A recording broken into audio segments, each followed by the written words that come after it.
They all just go to plan. They're framed and fixed and rigged, and you know they're all just spam. So buckle down, plug right in, and cross its way under your skin. Just got found from the things they spout, and it won't let you shout. Give me that good news, because I'm tired of the same old shit.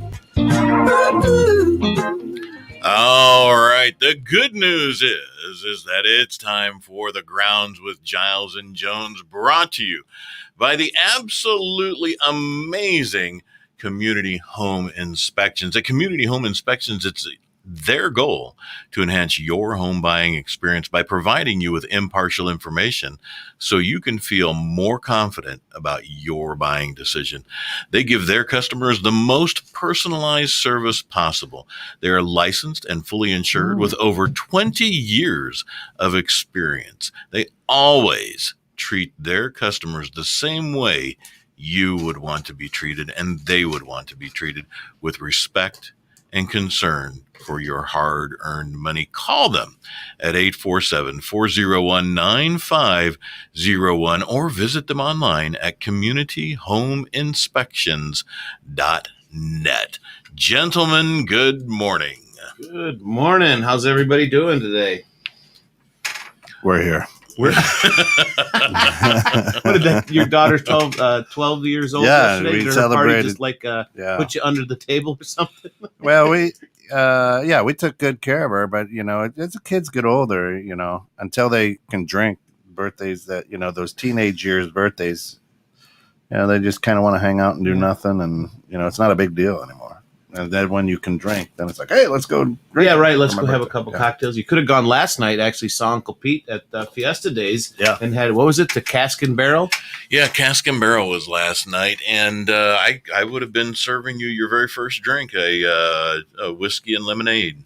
Nice. Phil, good morning. Don, Sounds good morning. interesting. Good morning, gentlemen. Don, are you? How did everything go? Did you find a place down in Dallas? Is he Dallasized yet? No, he's not leaving quite yet, right? I don't know. So is the Cask and Barrel, that's only one night over there at Fiesta Days? Yeah, that was just last night. Last night. For all you listeners out there. It was actually a completely sold out event too. When's the hair band? Tonight. Tonight is the big concert. It's the big one with Hairball. And Uncle Pete will be up on stage introducing. Not at all. No, not unless they tell me to. Well, that sounds awesome. In case I'll actually be helping people find a place to park. There you go. Got a little orange flashlight? I don't. Oh, we need to get him an orange flashlight. Yeah, I do not have. Should wear your blue fez. Yeah, I do not have an orange flashlight. Should wear the blue fez. It's a big deal. It's a big deal. Think about that. Yeah, I should. We have not your donned. BFD, right? We have not donned the blue fez. Yeah, since the loaf. Yeah, Blue Fez delegation should probably come back. Yeah, moving on July 20th is my son's birthday. Going to stay in an extended stay and immediately look for a place to rent for a year. Nice. Wow, yeah, that's great. That's awesome. That is exciting. Yeah. Wow. Moving's not so exciting, but if you're going someplace that you really want to go, I guess it'd be exciting. Yeah. Moving's stressful. Unless, so you're downsizing, Don. Let me know if you want to get rid of some stuff. I mean, if you're gonna, there you go. They're going to get rid of some stuff. And you got some decent things that you want to give to 216 the net. Let us know. Or just give it to Kent. He might need some things. His daughter's 12 now. One more year and she's 13. She's going to need her own house. That's the baby too. That's the man. Baby. Wow, the baby. Yeah, they grow fast. They do. They grow really fast. It is nuts. It is, but it's so fun. So today in the green room, we were talking about Grandma's cookies. Yeah, Grandma's cookies. Right. What you got when you went to Grandma's house? Because I'm enjoying a lovely fresca this morning because we don't have any coffee here at 216 the net. So if you want to sponsor us, any coffee companies, and send us some goodies, we could probably use it. Or if you want to just stop by and bring a cup of coffee. There you go. A microwave. Hey, Tim, good morning. Yeah, microwave. That's it. Glad to have you, brother. What we really was on your mind was culture. Right, yeah. What's been business. Really, yeah. So the last, for a while, but for the last couple months, really, has just been kind of stewing in me is company or corporate culture. Yeah. and the lack of it really, as far as making people feel, appreciated and worth, having some type of worth in their job, wanting to come to work. A lot of these companies just are treating people these days as a number, as, somebody that's going to produce an outcome instead of working on the people. A lot of companies look at people as producing a product or a service for them, instead of that person being a product, like teaching that person and having that person become the best person they can, what their knowledge and what their expertise brings to the world, making them a better person, not making necessarily the company a better company. Like if you look at like marriages these days, let's just say, for example, in a marriage, your a goal really is to make your partner the best possible person they can be. I feel that also in a company, that's what your company should be helping you to become, is your best. Let's just say you're a purchasing agent, to become the best possible Kent, that can be a good purchasing agent for our company. Mm-hmm. But if you're not who you are, the best person you are, doing the best job, you're going to come to work and you're going to feel underappreciated. Well, there's human resources, Yeah. and human resources has ruined a lot of that, right? So, Well, back that train up. Human resources has not ruined all that. What has ruined all that are laws and legislation that human resources is required to enforce in order to support and back up the company and ensure the company is within compliance of all of those laws and legislated rules and things in place. HR is not your friend. Don't ever make that mistake. Right, Human resources is right. not your friend. Human resources is there to protect the best It's interests the of the police. business and the company. The business Right. police, It's right? the parent of the company. HR is the parent of the company. You look at HR as mom and dad. yeah, they're the killers of great things. Right. They're going to spoil all the fun, Absolutely. basically. Just simple, easy things that, you think would be acceptable. No, you Correct. can't do that, Right. You can't do. Why? Well, you just can't. You can't talk to me that way. Right. But that's a great way to motivate you. No, sorry, I'm offended. And now you are no longer the CEO because I'm offended. Right. Right. So, So everybody's scared to try to help people get better in the business. And I like what Don says. I believe that if you help employees be better people, they will be better employees. And 100%. But let's talk about that for a second. See, he's not saying in the workplace. There was a time, right, when we were younger, where they actually helped you be a better person. Right. Right. And now they're like, well, whatever you do off the clock, whatever, not my business. Right. Whatever. I don't Yeah. care. They're just worried about you doing what your position entails. They're not worried about you as a person. So if you're going to work every day and you're not feeling fulfilled in what you're doing and being like you're growing as a person, right? And you feel like a number, you feel like shit at work. So what are you going to do when you're done at work? You're going to go home and you're going to push that on your family. Again, go back to the 60s where you would walk into 60s, 70s, 80s, you would walk into a bank and there'd be an ashtray on every desk. That's right. And the tellers would be smoking. It was, hey, I'm here all day. This is what it is, right? And times have changed, of course. But I will tell you this. I work at a company that the culture there you would love. Everybody wants to win. Everybody wants to, and outside of 21/6net, because here we want everybody to win too, right? Right. But at McHenry Savings Bank, and I'll use their name, from the CEO down, it's, hey, how are you? How can we help you? What's going on? How do we make you better? How do we get you from here to here? Because if we can get you from here to here, the company's going to go from here to here. Exactly. And it's just really basic human need and basic human respect. Yeah. Right. We are all human. We are on this earth we all have a purpose. What our purpose is, that's part of our part of the game, if you will, of life, because life is a game, really. The game of life is to figure out, right. It's an adventure. It's a journey, but part of it is to figure out who you are, what you do best, and how to make that flourish. Yeah. Right. I mean, we do that with our kids, right? I mean, like with sports or whatever, or whatever their activities, you're trying to figure out what makes them the best person. So if they want to be a volleyball player, when they're doing good in volleyball and they feel good about it, they do better as a person. So then they will help pull somebody else up behind them. Right. So our corporate culture today sucks. Yeah. Right. Because people are they're literally just going to work. They're drones. Like when they're done with their job, when they're done with their day, you're going to be tired, of course, and you're going to have issues. But at the end of the day, at least I know for my businesses, I want you to leave going, that was awesome. I had a good day. Something might have happened and it, bogged you down, but feeling good about yourself going, oh my God, I did this. And, now the company will benefit. And then also everyone outside of you will benefit as well. Because when you feel good, you push off as our song goes, the good vibes, the good news, right? You're feeling good. So you spread that energy to people instead of coming home, just, you see everyone in their car. They look like they're dead.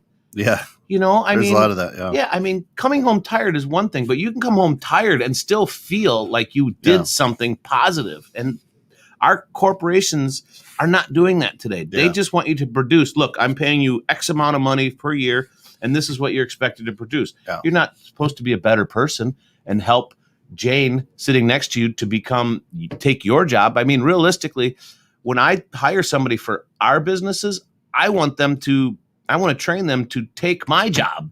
Yeah. Right. I mean, that's the whole idea, is to bring someone up behind me so I can jump up another level. Right. I mean, being a business owner, it's hard to jump to another level, but I want them to want to take my job. I want them to be motivated, like, hey, if you keep pushing, you can be me if you want. I mean, some days I don't think people want that. Right. And interesting. And I'm just writing this down because I want to get to Don. Don says, I don't think it's just corporate culture. It's our current people culture that makes helping others in the workplace very difficult. Well, right. And so, Don, you're right with that statement. And here's what's happened, at least in my thoughts, is the corporate culture is the one that's created it in our people culture, because everybody has to work, unless the people, the lazy ones that stay home and get their $600 extra a week or whatever it is now. Those people have no desire to go back to work because they don't feel motivated. They don't feel appreciated. So they'd rather sit at home and get the free cash. Well, here's the other thing, and I see this in a lot of young people. I see this in a lot of, when I say young people, 20, mid 20s, early 30s, they're just kind of breaking into the corporate culture.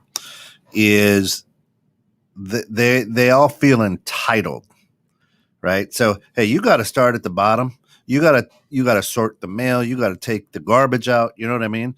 And there's a lot of these 20-year-olds that feel like that job's below me. Right. Listen, this is ridiculous. No, you got to start someplace. Right. You got to start at the bottom. You got to shovel shit before you can own the horse. Yeah. Right. And so I don't know where this entitled, and I don't know where this entitlement goes. Now, my daughter, Ashley, is starting her job. Just finished her master's degree, and she starts her job on the 19th. Good paying job. She's a clinical psychologist. Very proud of her. That's amazing. Yeah, it is. It is really, really cool.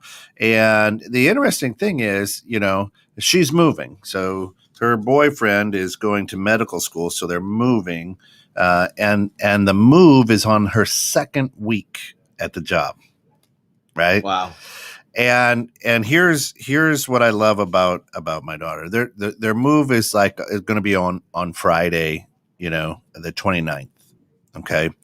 And she is sitting there and she's like, I can't ask off. This is my second week. Right. I can't ask for a day off already. And her mom's like, no, you can. You're moving. You tell them you're moving. Right. And I go, here's the deal. You tell your family, you tell your friends, you tell your boyfriend that I have to work. I go, you can ask off. And if they give it to you, great. But if not, you don't push it. hey, we're moving. If it's all right, can I cut out early? Or go, if you got a good boss, they'll probably just, hey, take the day. Right. Right. If you got a good company you're working for, they'll see the value in you as a person and that your life is changing significantly. Right. And they'll be like, you know what? I get it. It'll probably make you a better person. You'll be less stressed getting this taken care of because you're not going to be focusing. But she is, she doesn't want to make a big deal of it. She's just like, I'll work when we're off work. I'll show up and we can unpack whatever. Right. So she's got the right work ethic, which I'm very, very proud of her about, to say. Well, that's because I'm sure you instilled that in her. Right. Well, and I mean, that's just who she is, Right. But I mean, you have to teach them that too. Well, I mean, it's taught, or it's at least the one thing I always try to show my kids, because I don't have a degree in anything. Right. Listen, you got to bust your ass. Go get a good education. Maybe you don't have to work as hard as I do, but no matter what you do, whether it's schoolwork, whether it's sports, whether it's whatever, do the best you can always, And that's what my parents taught me, and that's what I've taught my kids. I mean, if there's one thing I can definitely say, that is, my kids have watched that, hustle. I hustle. Yep. I mean, that's all I know how to do. I mean, I was taught that by my parents too, If you're going to do something, do it well, do it right, and, move on. That's it. Don't expect, there's nothing for free. Right. But you want to be proud of what you do at the end of the day. So hustle, I mean, getting free money from people can't make you proud, can't make you feel like a good person. I mean, right. No, it is. Don says, one of the most interesting aspects of my management career has been how people don't believe you when you actually care about them. It's so rare they don't believe it. And Don, that's 100% true. And kind of going back to your other comment before that, it's a current people culture. It actually starts at home. It actually starts at the workplace, because you're spending, 80% of your life at work. Yeah. Right. So, I mean, that's where you're learning your behaviors. That's where you're where you feel appreciated or underappreciated, or feel like, that you aren't worth anything. Human resources always, they always flinch when I interview people or talk to people, because I'm like, listen, a trained monkey can do our job. You and I need to be able to get along, because we're going to spend a lot of time during the week together. Right. And if we can't get along, we can't laugh, we can't work with each other. Doesn't matter if you're the best at this or the worst at this. Right. And so if you're at your job, doesn't matter. Let's just say your job, for instance, right? And the bank makes you feel like shit, right? Like you're not doing any right, and you're not advancing as an individual. You're going to feel bad about yourself, right? Regardless of what oh no, I won't, but you will inside. Yeah. So you're going to take that outside. And that is how you are going to come across to people out there in the real world. Yeah. And that is where we've come right now. I mean, that's come up, like, that kind of plays into the whole cancel culture. And, because, they don't care about me at work. They, I'm just a number. I'm just doing this. I'm not, they don't care about who, Kent is, or who Pete is, or who Scott is. I mean, and I was very fortunate that I didn't have to do the corporate world. I did it for, I think, a year, and I just couldn't do it. I love it. And people ask me, and I tell people I'm an intrapreneur, not an entrepreneur. And they're like, what? I go, listen, I'm like, you give me the rules. I don't like making the rules. I'm a ladder climber, right? Pete and I have talked about this. I'm like a Labrador. You throw the bone, I'll go fetch it wherever it is. You tell me what I got to do, I'll figure out a way to get it done. But creating the boundaries, creating that, right? Well, right. And that's where HR comes in to have to really get in. I'm going to be the guy that makes the rules about how the bone is thrown and how you're supposed and how to go get it. And yeah. And that's okay. As long, because you have to have rules, right? If you don't have rules and you don't have guidelines, people are going to go crazy. But today's society, there's too many rules. There's too many guidelines. Most of them don't even make any sense. Right. Well, here's the thing. Most of the stuff that is in place is because somebody did the thing that the rule is about, and it became a whole big stink. It went through the court systems, and now they're like, okay, well, we better put this on the books because to cover your ass thing, right? And it happens over and over and over again and constantly. Illinois has what's called the Human Rights Act, which is so phenomenally overly broad that you can't, if you can't read into it. You can't use that word in company. You can't call a lady a broad, so be careful. Overly broad. Oh, okay. Oh, Lord. overly I just broad. saw an opening there. I'm sorry. I had to take that one. Because I get in overly trouble for that comments all the time. Comments like that all the time, not even realizing it. It's a legal Honey, term sweetheart, about yeah, what you're is just being nice. encompassed Well, in legal documents. Well, or whatever. But I mean, it's.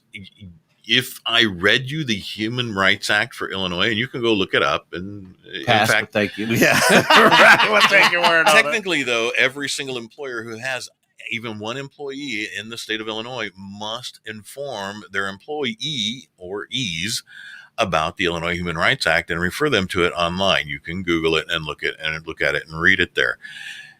You'd never leave your house. Right. Well, and that's You the wouldn't. thing. You just wouldn't. Right. And so, well, I mean, It's absolutely, it's there for a reason. I get it, but what it entails just makes you want to be a person that interacts with absolutely no one at any time. because no matter what you do, you're going to make a mistake and you're going to offend somebody. Uncle Pete is Uncle Pete. Uncle Pete is Uncle Pete. So here, I'll give you a perfect Because he's example. read that. I'll give you a perfect example of something that it bothers the hell out of me because I feel, granted, I'm a little bit different than most people, but so I'll tell you guys, with everything else I do, I actually work for Vail and Associates in the wintertime because I love to ski, right? So I get free skiing anywhere in the world for them. So I work for them on the weekends, like I have time, but I just really enjoy it. They have a fairly fun culture, if you will, because it is about fun. I mean, outdoorsy people are generally fun, right? And so I'm one of the leads out there for taking care of customer service and so on and so forth. And when people do a good job, I tell them, good job, right? Hey, this is this, that. And I made the mistake, which I didn't feel was a mistake at the time. I had 5 ladies working with me. And I said, oh my God, you ladies are beautiful. You are killing it. I am so proud. I really appreciate it. Wah, wah, wah. I got in so much trouble for saying they were beautiful. for saying you ladies are beautiful. No, it was the word ladies. Right. Like seriously, but when and that's a possibility too. But and I know the one that actually complained because my boss didn't tell me because his name was Jerry. Yeah, right. Exactly. But I mean, everybody was so happy. They were smiling. We had a good time. We made jokes, and then all of a sudden my boss comes to me and says, "You can't say that." I'm like, "Say what?" Right. And when he told me what I said and how it offended somebody, I was just like, that. Yeah. Like how I just don't get it. So I'm a girl dad, right? I've got 3 daughters. And that's why you have no hair. Yeah. And everything else is white. The interesting thing is, and I coach female sports, and I was at work talking with the CEO, and I'm like, oh yeah, no, the girls got it. Oh, he says, whoa. I go, oh, and he says, we're all adults here. We don't. You can't say the girls. We don't have girls here. We've got women and we've got men, and we've got, and it wasn't. He wasn't being a jerk. What he was saying is the former culture that was there. The ownership was a bit degrading to people. So to change the culture in a meeting when they took over, they said, okay, listen, take a look around. Do we have any 12-year-olds working for us? And we don't have any boys or girls working here. So they were being derogatory. Right. So it was one-on-one. I'm glad that he said something, right? Because the previous culture was very derogatory towards that. So I was like, oh, okay. So, but yeah, so it all depends on where you're at and what the culture is, and well, there is one thing that I actually, again, now that I am much more removed from HR.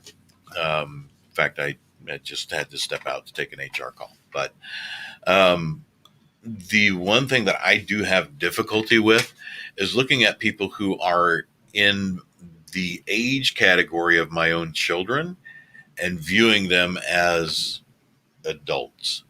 I often say kids, not in and I don't mean it in not in a negative manner, negative or derogatory way. It's just that word will slip out. Well, of my right, mouth. but once hey kids, how hey, you kids are doing a great job. However, once you hit your 50s, people in their 30s and early 40s are kids too. Well, right. Right? Yeah. So you're like, hey, kids. but that's not meant to be derogatory. No, it's not. Right. Right. But that's where our society and our cultures, in our corporate cultures, have failed us, because they're making that sound derogatory. I don't mind being called a kid. Honestly, I mean, I was a kid. I'm still a kid. I'm a kid to an 80-year-old. I'm a kid to a 70-year-old. I mean, it's who I am. It doesn't offend me. Why would it offend me that I'm a kid? You know what? I'm young. I'm learning. Yeah. I'm growing. I'm changing. But oh wait, you said that? Wait, I'm not a kid. What does that mean? Why am I not as important as you because I'm younger than you? Well, you wait. In some of these corporate cultures, these kids are kind of with face tattoos. Now they're gonna be like, "Well, you didn't hire me because I have a face tattoo."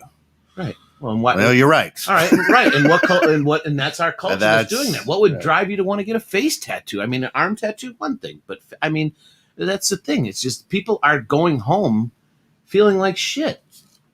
Right. They're not. At what point, though? Okay. Yeah, I get what you're saying. Not that corporate culture is causing someone to get a tattoo on their face, but that's where our culture is going. At what point do you have to look at people? And I'm saying this from a person who spent 30 years in HR and we're sorry to hear that. Admittedly a little jaded by it. But at what point do people in the workplace have to take responsibility for their own feelings? I mean, how emotionally immature are you that you're going to take home what you had as a bad day at work and take that home and take it out on your family? To me, that just reeks of emotional immaturity. It's all about the Benjamins. Well, right. It's because you're because people aren't feeling appreciated. So right? Who says you have to feel appreciated? Right. You accepted a job, a function, to do this job. You're being remunerated for it. Your employer is your customer. They are buying your services to do the job they need done. Okay, how about maybe that not appreciated? Is that employer is your customer. Are you appreciating your customer? So maybe not appreciated. Maybe it needs to go the other way. Maybe it's considered valued instead of appreciated. Well, I am hired to do something, but I also want to know that I'm doing it right, and I want you to tell me, I want to be appreciated. I agree with that. That I bring value to this position. Well, and I'm doing my position properly. I don't know any employer who looks at a position and says, this has no value to us. They wouldn't have the position if it didn't. And I agree with you. I mean, on a basic human level, right. And that's what it all comes down to, is we're all human. But at the same time, why on earth would you not, as an employee, treat your employer as your customer? Because that's essentially exactly what they are. Wait, my employer is my customer? Yes. Yeah, they're paying you for your time. Yeah. Okay, I see that, but okay. They're your customer. You own the job that you do. You have to take ownership of that job. So, okay, interesting. Yeah. And if you don't take ownership of that job, frankly, I don't want you doing it for me. So the word employ means to use. Mm-hmm. To use. That's right. And thank God you brought that up, because I got that on here. Yeah. So they're using you. Right, but you're going to. That has a negative connotation. It does, but I learned a long time ago from my dad that oh man, I'm going to leave. I don't know if I can tell him I'm not happy there. And he's like, well, what do they owe you? He goes, here's what they owe you. They owe you a check for the hours that you've put in. That's all a company owes you. Pretty much. And you're in the basic form of an employer-employee, it is, but. If you want your business, we're in business to make money and to make something. As an owner, well, even as a manager, or you're doing this. You're trying to create some type of value or sell something, a product, right? Well, most people are there for the paycheck. Well, everyone there in a roundabout way is there for the paycheck. We can't live for free, right? Right. But you're also there because hopefully you enjoy it. And if not, if you're a smart person, you should move on and try to find something that you do enjoy, so you do feel fulfilled at the end of the day, so you don't go home and kick the cat because you're pissed off because your company doesn't appreciate you, or you don't feel valued in your position, right? I mean, we all exchange, employee, you're basically exchanging time for dollars, right? I don't like that. I want to exchange time for improvement. Right. And I'm going to get paid based on that. I can get paid working for myself a lot of money or no money. Well, yeah. And right. And Don says it too. I care about anyone who works for me. First, because they are human beings who deserves respect and dignity. It's also a business decision. We'll help them be better employees. Which will help them be better people. In most of my adult life, I've been in a management position, right?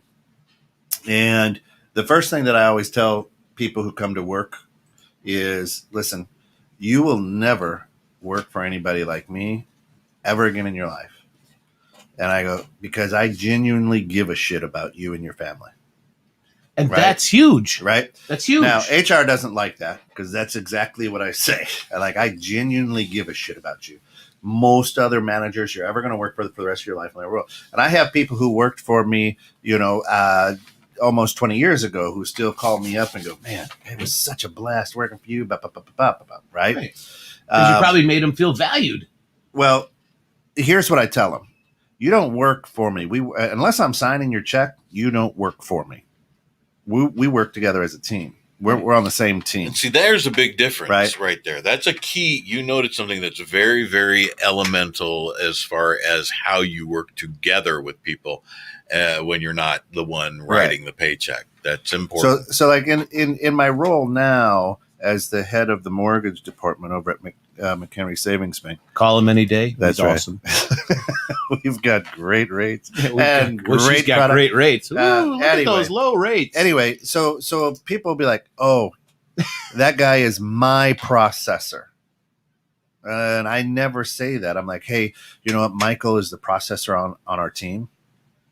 I don't own that processor. You don't, and by saying he's a processor on our team, you make him feel valued because a teammate. He is he's adding value, right? Yeah. To your team, to what you guys are doing, to what your mission or your goal as a company is, and that is to get people mortgages. Yeah. Right. And if he's enjoying it and you're making him feel good at doing that, he's going to work harder. He's going to work smarter. And you're all going to have fun, and eventually he's going to take your job. And then you're going to go to your boss's job, and so on and so forth. And that's what it's supposed to be about. It's supposed to be about progression. I don't even know what I'm doing now. Right. Well, it's supposed to be about progression, right? Learning, and it's, that's what school teaches us. Deidre, good morning. Glad that you're with us. I agree. We have our external customers and internal customers. As business owners, I feel we should try and make both internal and external customers happy. Yes, and that's interesting because you guys are business owners. Pete, you've been a business owner. I've owned a couple of businesses, but they've been small, and it's really, sole props, really, right? I mean, it's just you and I here. You and I here, yeah. And and you still have to feel when I ran a coffee shop, Planet Coffee, it was kind of a sole prop as well, right? Just me and my partner. So the interesting thing is, but as I said, in management, it's I'm wearing the badge of the corporation, and and it's all good, right? However, the interesting thing is, and that I've told people is, you guys make me look good. If we win, you win. Well, if we lose, I've made a bad decision. Well, if you're a good boss, and I hate using that, but if you're a good boss or you have a good culture, your people want to make you look good. Well, your here's people want one to of the help. things I used to say when new people would start for me is, the day you make me be a boss is the day we're going to all have a really bad day. Yeah. I don't ever want to be your boss. I need to work with you. I need your support. I've hired you for your help, support, and what you can do, and what this role requires. Don't ever make me be your boss. For everybody how out there, how about be a coach instead of a boss? Everybody out there everybody out there listening on the radio, Don just jumped in. He's at his bowling alley, obviously. He's at a bowling alley. He's got a workout equipment. Well, my as part of the moving process, the curtain I used to have hanging in the basement where my office is has been confiscated by my son. So you are getting a little glimpse into the workout room that if you've seen me, you realize I don't spend a lot of time there. That's not your culture, huh? Workout, order out, whatever it is. Well, Yeah. So Deidre says we try and make sure our teams Team is educated. We offer items at no cost so they can tell our external customers what the item is like. We also have a bonus program. Oh, keep the fridge filled with water, tea, etc. Also seems to go. Yeah, you're right. Absolutely. And coffee. And coffee. Yeah, I dropped the ball. You dropped the ball. That's a bad culture when you don't have coffee. Ball on the coffee culture here Right, at 216 The Net. You know, it's you hit it on the head for me. I mean, going just kind of back, it's just about basic human interaction and decency. You want to make. I mean, why do you want to talk to somebody? Why do you want to be friends with somebody? Why what do you do for friends? You want to make them feel better about themselves and want to do good things and want to help other people. I mean, that's what it's all about: is people helping people. Here's a great culture, right? So over at McHenry Savings Bank, a couple weeks ago, they owe us big money now for advertising. Yeah, they do. I literally get an email, and it's like, hey, Wednesday, so last Wednesday, not this past Wednesday, a week ago Wednesday, Fun by the Fountain, they call it, And so we've got that big fountain out front on 31, and the CEO, the CFO, the chief credit officer, all these people were grilling. And so through the lunch hour from like 11 to 2, you could go down and there were games you could play. You could play bags. They kind of made it an Olympics type thing. They were grilling brats, burgers. There was, salads, desserts, all just to say thanks. To make you feel valued, right? And you felt valued, and you went back into your office, not necessarily you, because you're always fired up, but the general person goes back and goes, wow, they actually care about me. Yeah. Right? Listen, I mean, so I'm sitting there. I'm not just a number sitting behind this desk. I'm sitting there. The CEO starts picking names out of a hat, and nobody was down there. He gets to my name. I'm like, hey! And he walks over and hands me a $50 bill. They were giving out money, too. I was like, damn, I want to work there. Yeah, this is and nowhere. I've worked for big banks. I've worked for the biggest bank. I've worked for small banks. Never have I been involved in an atmosphere like this. They would always do a lot of things for the community, right? Like bingo or something like that. But they never. But internally is what we used to do for our internal staff and even the temps. What we would do often, because Friday was always payday, and before everybody went to direct deposit, that's when a lot of people would come into our office that we don't really get to see because our temps are out working. And, we truly appreciate them because when they're working, we get paid. That's what's payday? Friday was a payday. What is that? We would do. Yeah. What is that? Yeah.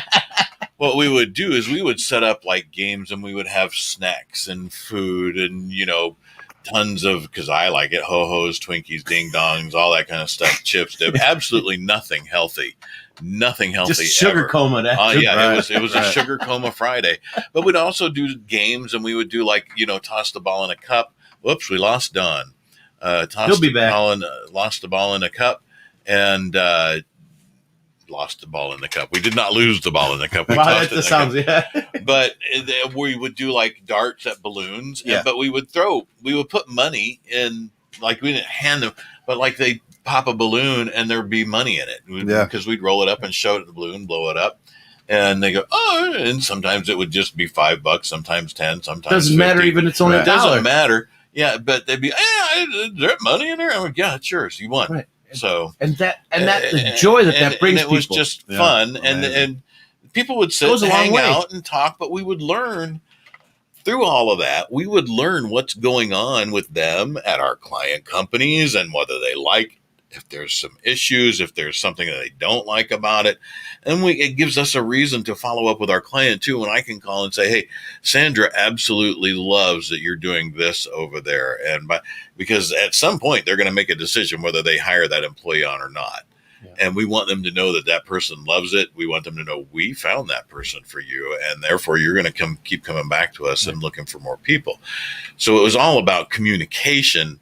Maybe, quite frankly, a little bit more so than just the fun and camaraderie. Yeah. For me, as a business owner and, all of that, it was really more about the communication aspect of it. but people had a blast. They had a good time. Yeah. And those are things like you're talking about. Those are things you can do. Yeah. And if HR has an issue with it, fire Karen in HR. You don't need her. I mean, because those are things you can do. They were good burgers. Right. Well, but you know what? Think about there's a way to use to measure that. There's a metric for that, right? Like if you could look at like what you guys do that a day in that bank, and I don't know how you would measure, but let's just say, so I'll guarantee you that next day or even that next week or weeks, that productivity was up and company, employee moves and atmosphere was just that much better because that was a fun day. They felt appreciated. They felt like people. Yeah. People don't feel like people anymore. They feel like numbers. They feel like robots. Make the donuts. Right. Yeah. Time to make the donuts. Right. I mean, work is not always going to be fun. That's just the way it is, right? That's why it's called work. That's why it's called work, right? But work, you should get enjoyment out of it and some type of satisfaction. If you are not coming home at the end of the day feeling that you meant something or you did something or satisfied, it does suck. You're going to feel like, but what do you have to feel good about? Well, again, if you're a ditch digger and you don't dig a nice square ditch, let's just say. But again, at the end of the day, you're going to come home and be like, oh my God, I didn't do it right. But at the end of each year, we go through I've got to give you your assessment. Your review. Your review should be all the time. Okay. So at one company that I worked at, a very large Fortune 1 company, right? We had to do the reviews on a bell curve. Oh, Jesus. Here we go. So my whole staff was outstanding. We were breaking records, kicking butt, but I had to have so many that were, A's, so many that were B's, so many that were C's, D's, E's. You know what I'm saying? You had to. I had to. I was like, wait a minute, this doesn't make sense. All mine are A's. Look at the numbers. We don't have a weak spot. Oh well, you gotta. Well, we're gonna have to make a weak spot in the district. We have to put them in this bell curve. What do you mean we have to put them in this bell curve? It didn't make sense to me. So, in other words, where my team was shining, right, is and other teams were not. They were like, wait, we're kicking the crap out of these. Why am I getting no raise? And the guy over here at this building who can't hold my pencil is getting a big raise. Well, it's because of the bell curve. Right. And then people are like, screw this. Doesn't matter how hard I work then. Right. Doesn't matter how passionate I am. Not feeling valued at the end of the day. Why would you only review somebody once a year? Why would you review somebody only once a year? That's perfect. I love that question because it's idiotic, it's antiquated, and it's stupid. 364 days a year, you're wondering what you're doing, and then that last day. More than 97% of the time on annual reviews, the person responsible for conducting the reviews only looks at the last 4 to 6 weeks of employment. That's right. Now, they may have documented information and such throughout the year. And if you have a good HR staff, they will do that. But even still, you're lucky if more than 6 weeks, the most current 6 weeks before the review, if more than that is actually taken into consideration. What you should do as an employer at bare minimum is at least a quarterly performance review. Minimally. Done. Yes, sorry, I had to bug out there. First world problems, getting a pool leak fixed to get rid of our house. But couple things that I missed a little bit, but you're right, Pete. One of the things that is critical, I always tell people, if you surprise an employee during an appraisal, you failed at your job. Mm-hmm. And you're right. I would do annual ones, but you always had quarterly check-ins and kept track because it is dumb. I think you said it, Scott. It's pretty dumb to just touch base at the end of the year and say, "Oh, you did a bad job this year." Well, thanks for telling me. Thanks for the opportunity to get better. Yeah. And then another thing, Deke, when you were talking about the bank doing the big cookout thing, I think those things are fantastic. However, they aren't fantastic unless the everyday culture is good. I've been to events like that where everybody's like, oh, okay, here we are. We got to go to this stupid event. Why? Because it's the day-to-day conversations between employees is where that culture is developed. that leads to us wanting to be at that event with each other and enjoy it, and then be enjoyable, because a lot of times it's, okay, sometimes companies do those kinds of things to make up for the way they treat you every other day of the year, right? Yeah, the leadership where I work now, they're brilliant, and people, you can feel the energy in there. Everybody wants to come in, do their best, because you feel valued, right? Yeah, very. Right? You can tell. Yeah, you can tell just walking almost into any business. I mean, I used Texas Roadhouse as a restaurant as an example. I've been to those in several places around the country, and it's astounding how every employee I've ever engaged at one of those places, no matter where it is, you can tell they're trained properly, they're hired properly, because they're always friendly and helpful. It's one of the few places you can go that you can see a difference in the staff of a restaurant. They enjoy their job. Yeah, and because they give them not free reign, but hey, this is your job, right? This is what you need to do. Have fun with it. I mean, they get to dance. Yeah. Right. So a lot of the people that work there, I mean, I would think you have to almost enjoy dancing and do that, but that's fun. If you like dancing, that's fun. That's a good expression. Your customers get to watch you. They laugh, right? So it's just fun. You're there to entertain, kind of. You're serving and entertaining. But they enjoy it. So, and they train them right, which is another big important thing in the culture. Is instead of here's your job, go, I'll review you in 364 days and tell you how bad you were, instead of once a quarter, even monthly. Just hey, it should be real time. If there's an issue, you should address it real time. Exactly. Realistically.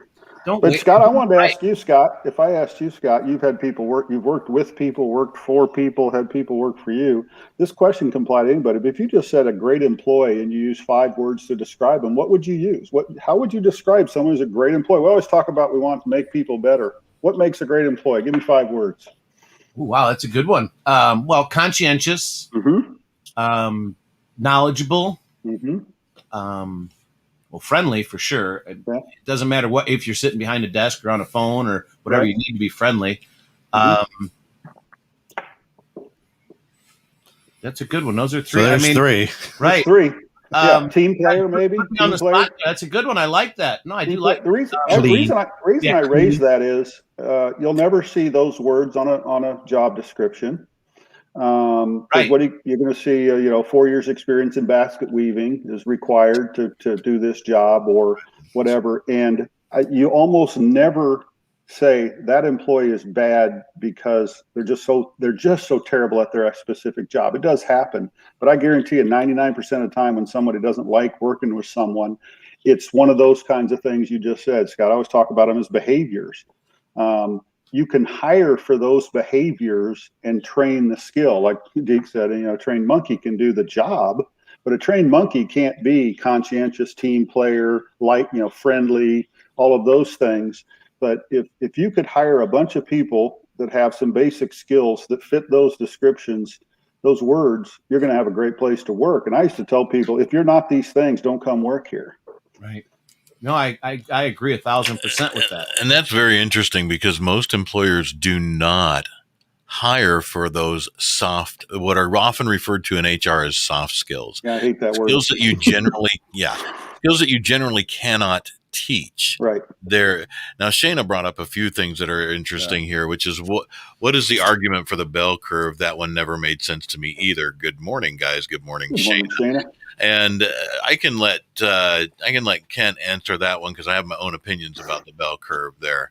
But I guess, and I never understood it either, and I fought it all the time because doesn't make sense. It doesn't make sense to me. I can tell you why especially big employers do it. Well, yeah, it's about equity. Right. It's not about equality at all. It's about equity and appearing, not being, but appearing fair across the board. Correct. With the wage budget they have set for the year. So every employer knows what they're going to spend from year to year to year on wages, increases, etc. It's part of your budgeting. Yeah. So they have to do something to make it appear fair. Yeah. Not that it is, but it's all based in equity, not equality, because not all people are equal in how they perform their jobs. They just aren't. Right. 100%. And then Shayna says the key is in the hiring. Most unions give management 90 days. Oh, you said unions. To see a possible mismatch, you can't trust trained personality. Again, I agree, but I will say this: unions we've not really talked about at all. Unions have far, far, far outlived their usefulness. Anything a union can do now has already been done insofar as laws, legislation, etc. Overdone. Pete. Pete, I want to comment about the whole. Unions, I want to comment on you can't train personality. I agree with you can't train personality, but we talked about these words. You call them soft skills. I call them behaviors. You can observe behaviors. You can observe when someone's not being a team player. You can observe when they're not being friendly. We as managers over the years have gotten too wimpy to talk to people and address those specific things with someone. And the reason that people don't trust managers sometimes is, again, they don't believe that you care about them and have their best interests in heart. If I'm going to talk to you, Scott, about, hey, you're not doing a good job of being friendly, I better have a trusting relationship. You better believe that I have your interest at heart, or you're just going to be like, whatever, get out of my face. Right, that you're saying to me that you actually genuinely care and want to help me become a better individual. I want to help you become a friendlier employee, a friendly person. Why? Because you'll be, more people will like you. The business will flourish. There's a bunch of reasons. But most managers, that's like foreign language to them. They won't even address those things because, again, and again, the workplace is making it harder to address those things. Is my boss said I wasn't friendly today. However, and the next thing you know, you're in trouble. However, we don't hire on those qualifications, but we do hold the employees accountable on it. Listen, you've got a bad attitude.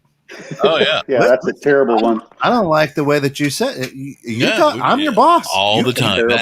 All the time. And that is absolutely, when you don't hire based on that, doing that, but you'll fire on that. Yeah, you'll fire. That's the number one reason people are fired is attitude. Bad attitude. Number one reason people are fired is bad attitude or behaviors, or as Don said, behaviors that are observed as poor because the company hasn't done its job and it's being in fostering a good culture, a good feeling of value. Shayna says, my husband says he can tell what he needs to know about the condition of their car. Pretty much. I know how they're going to treat my house as good point. Inside of their car. Another good trick is take a candidate out to like lunch or dinner and set it up where the restaurant messes up their order and see how they deal with it with the server. Yep. That's all, that can tell you a lot about a person. For me, I always talk about just being, and it's not really the right word, but just being a normal human being, just being a conscientious, a caring, and understanding, here again, and empathetic. No, as an employer, no, all those things you want to be can get you in a lot of trouble. Right. Sorry. You know what? Because the corporate culture has created that. Correct. And that's why our personal culture, our world is like that. Because now everything is about me or what you said or what you didn't do or you offended me. And it's like you can be a decent person, but as an employer, never say you're sorry. Listen, ever. Here's never say I wish I could have. Ever. All those things you're talking about as an HR pro, don't do. As a decent person, yes. So if you took HR out of the whole, as a boss, as a manager, I've got the two cards that get me out of everything, and I'll never be sued on. And I just look at them and say, listen, number one, I'm a husband, and then number two, I'm a man. So I'm dumb. And I probably will say stupid shit. So. And that's probably my two get out of jail cards. And that's good though in a way because you have to accept that people are people and we're going to make mistakes. We're fallible. And then I just say, if you don't believe me, here's my wife's number. Somebody, right? Yeah, right. And you can't persecute somebody for wanting to be human. Oh wow, here's a big one from All right, so actually this comes from my dad, and I'll go ahead and read that one. So, Bob Giles, love you, my friend. Says the majority of people do not live to work. They work in order to live. Yep. Mm-hmm. Their quality of life and their desire to perform in their job is how well they are compensated and made to feel that their contributions are truly meaningful to them and to their company. A strong management system is one known as the inverted pyramid. That is, they support the staff fully and understand that without them, the company cannot exist and grow. Yeah. 100%. Yeah. And so if you take human resources and put them in there, your pyramid just got reinverted. Oh, yeah. You better right? Because they're going to take all the good you're trying to do and say, wait, you can't do that. Yeah. You can't make them feel like they're humans because they're a number. You're paying them to do this job. They're not a human. Sure. I mean, there are things they're that an you employee. can do. You're going to use them. Back in the 70s, you used to get company cars. My dad worked for General Motors. And my dad got company Hey, cars. you used to get company cars. Remember that? Hey, here. Here's your And perk. you didn't have to have your logo on the side. It was just like, here's the keys to your Oldsmobile. Right. Like, oh, okay. Right. What's That's that actually how I got my first car. for? See? Yeah. See, My dad's company car went from him to my mom to my oldest brother to my middle brother. He blew up the motor and they gave it to me and said, "Here, fix it." Right? But now Uncle Pete's out drinking, gets hammered, wraps that car around a tree, and he sues the company because you gave him that You car. gave me that car that I got behind the wheel of drinking. Yeah. So it's your fault. And anybody else that got hit or involved in that also sues the company because, hey, it's got your company logo on it. Well, Well, no, not back in the day. It did. And that's where I think But now. Now. So that's where I think human resources actually has killed corporate culture. Again, Again. HR Yes, it has has. done nothing Absolutely. to corporate culture. Wrong. Absolutely nothing. It has. HR holds the enforcement for They the don't have to. required. They don't have to. Yes. Oh, if you don't want your job, sure. Yeah, But they have yeah, don't do it. I just think that so many rules. passionate about HR. Well, I'm telling Y'all you, can Well, he see did him, it for he's 30 fired years. up. it's got. If you want to complain about corporate culture, you got to look past HR and start looking at all the legislators because HR is there to keep the number one thing Listen, HR does government's is not- keep the government doesn't company dip into compliant. businesses. It's not that big. HR is just about compliance, right, Pete? I'm with you, Pete. It's the stupid stuff that you're 100%. forced to do in HR that is the problem, It's- not the HR. yeah, I feel bad for HR people because HR is not your friend. It's why HR people are always stressed all the time and why people start calling them, oh, you're just robots. a Karen. You're just you don't care about me. No, I don't. Sorry. I care about this company. I care and about I'm my hired, job and what I'm supposed to yeah, tell you I'm not hired to do. keep That's this right. company That's it. safe so you have a place to keep coming to work. This company has to be compliant I'd be so interested. that you can keep coming to work here. I'd be interested That to know is how the many job of companies an actually HR went out of person. business because of their HR. Because of all the rules and regulations and people not wanting to work for them, not feeling Now, valued. How big is At the your same HR time, company? You're looking at me. Your HR department? My HR department, she's sitting at home right now listening to us. at the same time, I do Thank HR. I She's have so awesome. I have at just I have just one retained client now. Hooray. Yay. Yeah. Down to just one. And I don't mind telling you who it is. It is Chopin Pest Solutions right here in McHenry. Pete Chopin, the owner, is amazing. Yeah. The way he treats his people, He's a brilliant the man. way he teaches them. They constantly have educational courses about their business. He That's paramount constantly in any business. Yeah, but I mean, most businesses don't do this. That's They have actual classroom culture. time continually. Every month they have meetings. Every month they have things that they do. You talk about, I mean, he'll come in and start cooking chili for his employees. They do Bug juice in there. a little bit. Yeah, a little extra protein. I don't know. Hey, But, I mean, the way he, They and feel now at the valued. same time, he truly values, but at the same Right. time, he expects you to bring value that he's paying for. Yeah, but I'm going to go back to what Bob says here, and it's true. I mean, back in the day, you were proud to say, "Oh, you see that cutlass? I helped make that. I turned the screws on the front fender, or whatever. You know what I mean? Right. There was Job satisfaction. there was and there was pride in what you were doing. Man, this hour flew by. because this is a great topic. And now it's not. I mean, my kids still get excited. They're like, "Dad, you work in that big green building there?" I'm like, yeah, I do, man, right up there. It's awesome, right? Right. So because- there, but I think to Bob's point is people now, hey, I gotta bake the donuts because I got all these bills to pay. It doesn't matter what I do. Grind. It's just a job. grind. It's not. Yeah, it's there's not. no- It's not a passion. It's not. Yeah. It's not enjoyable. It's. Yeah. And then you come home because you feel that way, and you're in a bad mood. So you're not good Yeah. to your wife. You're not good to your kids. You're And not it's good like- to the dog. And And it's like every company that works with us here. I mean, I tell people I'm proud to have relationships with with your businesses, with Gold Shield, with Natural Therapy Wellness.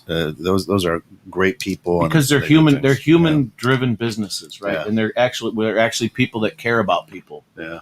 So- Great stuff, folks. Well, that flew by. That was, A great hour. Great hey, hour. Do yourself a favor and get out and You know, take the family out to Fiesta Days today. Look for a good old Uncle Pete.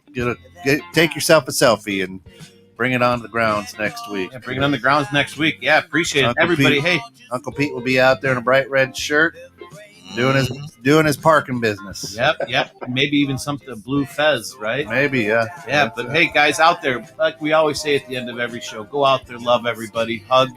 You know, just be normal. I use that word a lot, but just be a good human. You know, make people feel valued in what they do, no matter what they do. You know, because it's what it's all about. If you help somebody out, it's amazing how good you can make someone feel by just making them feel valued. And they're going to pass that on. You pay it forward in making people feel good. This world could change quickly. Love you all. Yep. Have a great week. Enjoy. Peace out. Thanks. Good weekend, guys. Thanks, everybody. Hey, man, just switch it off. Don't eat it from the trough. Sure, you can stuff your face, but you've been commercial breaks. Another